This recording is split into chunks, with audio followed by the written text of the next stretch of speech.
Depuis le départ de l'IMOCA Ocean Masters New York to Barcelona Race il y a 9 jours, les bateaux, on les suit à la trace sur le site de la course. Les positions sont mises à jour tous les 5 minutes. Alors forcément, quand on travaille sur un ordinateur et qu'il y a du match sur l'eau, le clic sur la page de la cartographie, il est facile. Mais combien de fois par jour l'équipe y va-t-elle réellement? Allons leur demander. I think around 10 times. 10, 12. Genre 15-20 fois quoi. 5. 8 veces. 15 to 20 times per day. Volvemos mínimo 15 y máximo 20. Just 30 times. C'est vrai, ils se connectent même au restaurant et avant de dormir. Mais notre record, il est pour Jacques Caraès de la direction de course. La cartographie sur mon ordinateur est ouverte quasiment 17 heures par 24 heures. Et oui, c'est son travail de surveiller les bateaux. On a même fait un jeu. Chacun a parié sur le bateau vainqueur en donnant son nom, sa date et son heure d'arrivée. Celui qui aura vu le plus juste sera déclaré vainqueur. Tous les paris sont ouverts, pour vous aussi, dans les commentaires de la vidéo. Sur la course, les vidéos que les bateaux ont envoyées ces derniers jours sont incroyables. Ça défile à toute vitesse. À la vacation ce matin, les skippers se livraient sur la fatigue accumulée ces derniers jours. Alors depuis le début de la course, on est parti sur un rythme dès le départ de 2h. Et puis non, mais sinon physiquement après, c'est très dur, hein, c'est usant. Je pense que j'ai perdu déjà 3 kilos depuis le départ, même si on mange comme des gorilles.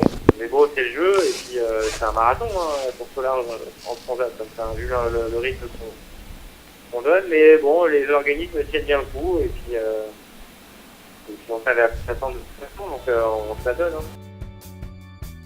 Nandorfa, qui a dû abandonner la course, est en route pour Newport, où il chargera son bateau sur un cargo en direction de l'Europe. Il nous adresse un petit message ce matin. Now our goal is to prepare the boat and ourselves for the end of the year for the Barcelona Road Race, which is our next target.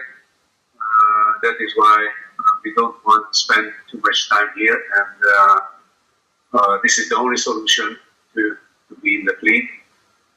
We will fly back to Barcelona for the 20th of June for the prize giving ceremony and for the press conference.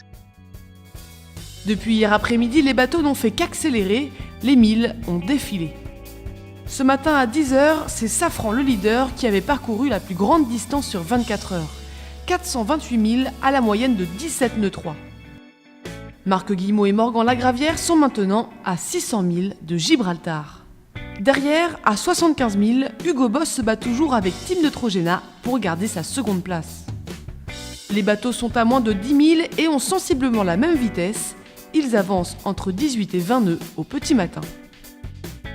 Gaes est aussi revenu, c'est le deuxième bateau plus rapide de la flotte après Safran. Il est 143 000 derrière le bateau français et à 70 000 d'Hugo Boss et de Team Neutrogena. Que les bateaux profitent des belles glissades car elles devraient cesser au cours de la journée. Les bateaux vont atteindre une bande de haute pression en approchant le Portugal. Les bateaux devraient revenir sur Safran qui la touchera en premier. Une belle opportunité pour les chasseurs de venir chercher la première place.